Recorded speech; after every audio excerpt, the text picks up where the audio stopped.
पत्नी वामांगी क्यों कहलाती हैं? पत्नी को वामांगी कहा गया है जिसका अर्थ होता है बाएं अंग का अधिकारी। इसीलिए पुरुष के शरीर का बायां हिस्सा स्त्री का माना जाता है। इसका कारण यह है कि भगवान शिव के बाएं अंग से स्त्री की उत्पत्ति हुई है, जिसका प्रतीक है शिव का अर्धनारीश्वर शरीर। यही कारण है कि हस्तरेखा विज्ञान की कुछ पुस्तकों में पुरुष के दाएं हाथ से पुरुष की और बाएं हाथ से स्त्री की स्थिति देखने की बात कही गई है। कहा गया है कि स्त्री पुरुष की वामांगी होती है, इसीलिए सोते समय और सभा में सिंदूर दान, द्विरागमन, आशीर्वाद ग्रहण करते समय और भोजन के समय स्त्री को पति की बाईं ओर रहना चाहिए।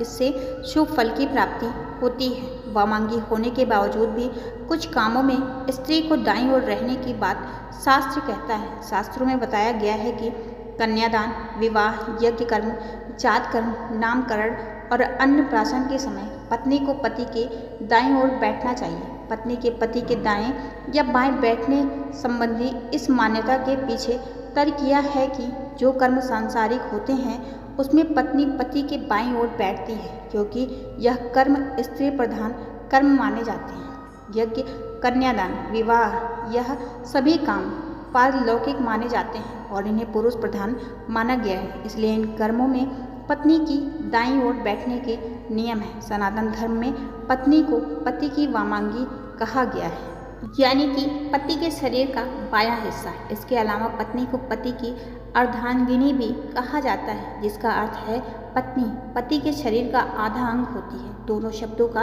एक सार है, जिसके अनुसार पत्नी के बिना पति अधूरा है। पत्नी ही पति के जीवन को पूरा करती है, उसे खुशहाली प्रदान करती है, उसके परिवार का ख्याल रखती है और उसे वह सभी सुख प्रदान करती है जिसके वह योग्य है। पति पत्नी का रिश्ता दुनिया भर में बेहद महत्वपूर्ण बताया गया है। हिंदू धर्म के प्रसिद्ध ग्रंथ महाभारत में भी पति पत्नी के महत्वपूर्ण रिश्ते के बारे में काफ़ी कुछ कहा गया है। भीष्म पितामह ने कहा था कि पत्नी को सदैव प्रसन्न रखना चाहिए, क्योंकि उसी से वंश की वृद्धि होती है।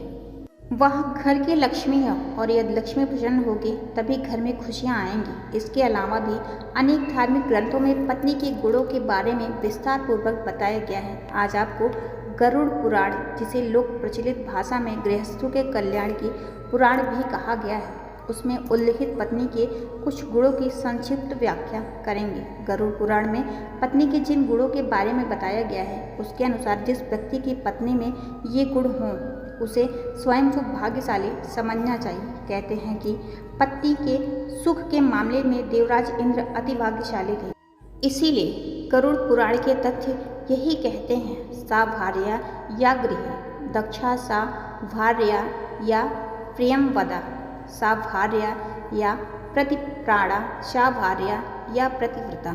गरुड़ पुराण में पत्नी के गुणों को समझने वाला एक श्लोक मिलता है, यानी जो पत्नी गृह कार्य में दक्ष है, जो प्रियवादिनी है, जिसके पति ही प्राण है और जो पति परायणा है, वास्तव में वही पत्नी है। गृह कार्य में दक्ष से तात्पर्य है वह पत्नी जो घर के कामकाज संभालने वाली हो, घर के सदस्यों का आदर सम्मान करती हो, बड़े से लेकर छोटों का भी ख्याल रखती हो।